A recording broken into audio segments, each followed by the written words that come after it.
perasaan yang atiku nalika aku kangen marang sliramu cahayu rungono isi laguku aku cinta lan tresno kepadamu.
Apa kowe ora mikir remuke atiku mergo tingkah laku sadismu nyuweki atiku senajan kowe sing tak tresno malah gambar citra sing tak rasake nganti neng pucuk hawa paribasan tresno kuwi ora kudu duweni nanging tak rasake tur kok yo ambyar ati iki dudek bola bali kowe mesti nglarani nanging tetep tak trimo mergo Kang Mas Tresno.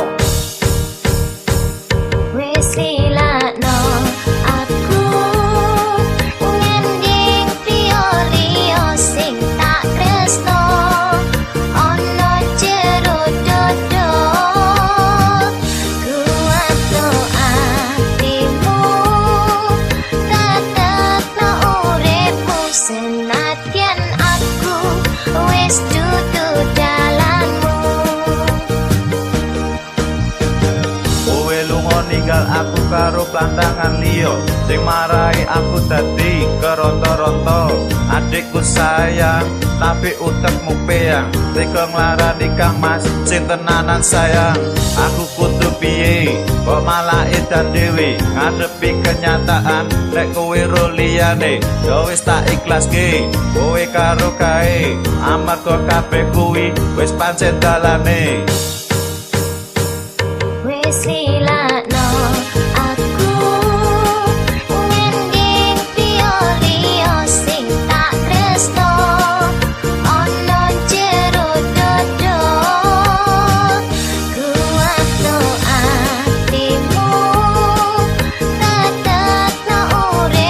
Senadyan aku